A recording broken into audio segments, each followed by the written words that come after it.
Hey Big Geeks, and welcome to the final in Best in the World series, the World Series. How has that only just come to us on the 3rd?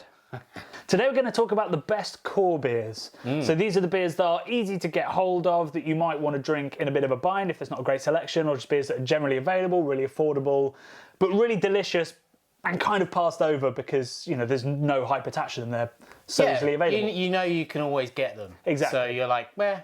Well, not meh. But you shouldn't be meh. People are meh, and maybe they won't be by the end of this. So these are the best core beers that you kind of forgot about. Question mark.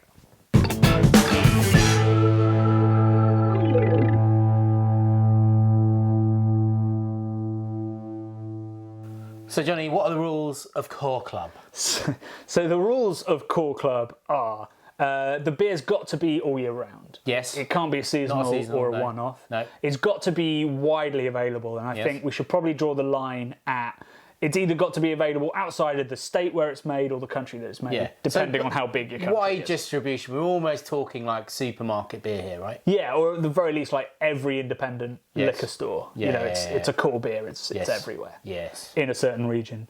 And then I think also it's got to be a really approachable beer. It's almost like a gateway beer we're talking here. Which is why it's a core beer to start with. It's an everyday beer. It sells really well and it's available everywhere. It's an everyday beer for your everyday guy. Yeah. Speaking of which, let's have an everyday 8% Belgian strong ale while we talk about this. Yeah, everyday beers, Johnny. Everyday beers. So tell me, what is your ultimate core beer? And we'll see if you've changed your mind by the end of the video. This is a very difficult question. I tell you, I mean, I do really appreciate punk for what it's done. It's the classic airport beer. I would say, I don't think I drink anything else in airports. No, because they're probably like tied in with spoons and whatever else that's going on in British airports. But do you know what? I think they're easy to hate on and they're easy to sort of like pick apart because they're bolshy. They've got that swagger about them, and they have controversy about them as well. Which they've got a great marketing department, which you know can sometimes be to their detriment. Yeah, because sometimes you know your beer can just speak for itself. But I think they do great stuff, and you know I've got so many friends that are not really into craft beer. But I see them posting stuff about Brewdog, and they're passionate about it. The only thing I'd say contrary to that, I think it is a really good core beer. I actually prefer Dead Pony. I think there's more hop character. It's more drinkable. I think it's a brilliant 3.8er. Yeah. You haven't mentioned the beer that I thought you were going to go straight in with, which is Augustiner Helles. You're always drinking that beer. Yeah. Okay, so I do like that. I guess the reason why I've chosen that is because I'm trying to be ultra popularist. And I know that you can get that anywhere in the UK. But what's it? Augustiner Helles. There's a lot more Augustiner Helles in the world than that. There's 1.2 million hectolitres of Augustiner Helles made. This is probably a couple of 100,000 hec. So probably half the size. The thing with Augustiner Helles is it's a German institution. It's a powerhouse, right? And you know, during this pandemic, I've been doing a lot of street drinking. Not to admit that. On camera, not a lot of street drinking, some street drinking. But you know, like Augustiner Helles, you drink that on a cold street, on a cold day, a cold beer, and you know what? It doesn't get much better than that for a street drink. Yeah, that sounds really terrible.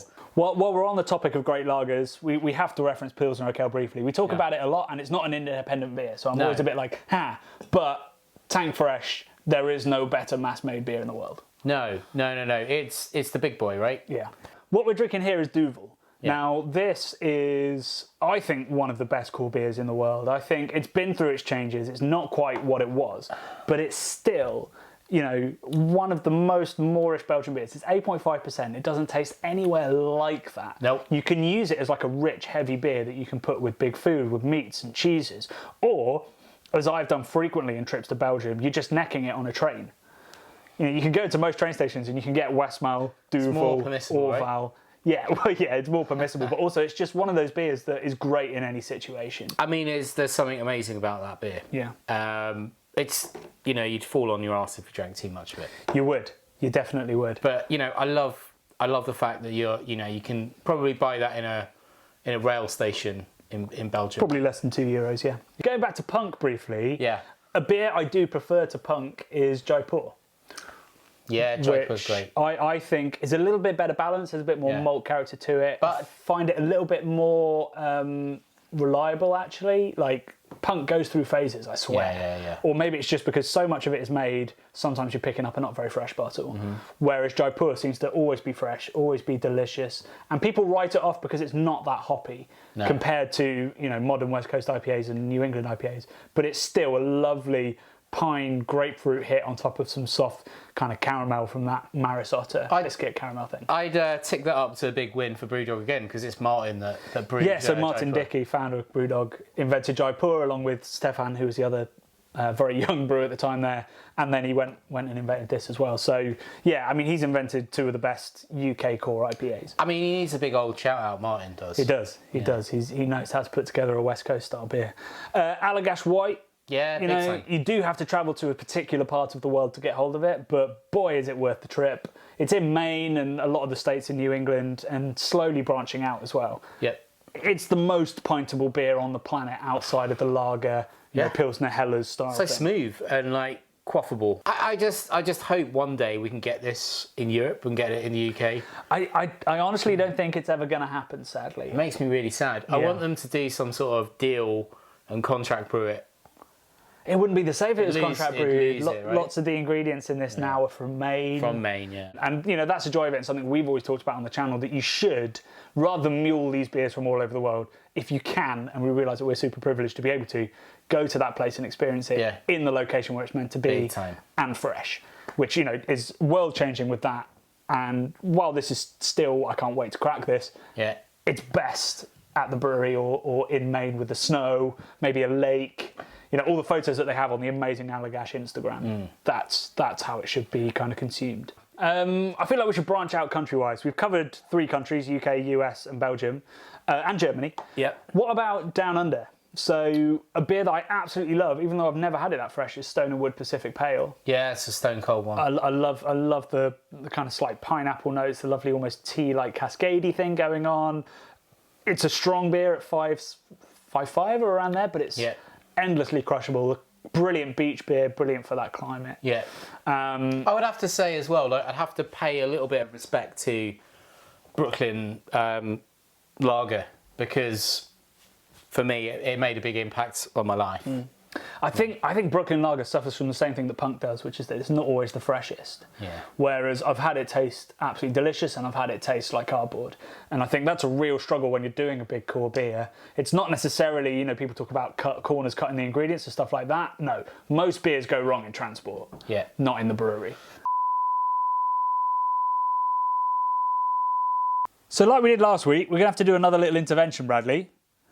This time, we even had this beer in the fridge, and we were going to talk about it, and somehow we left it in the fridge and then didn't talk about it.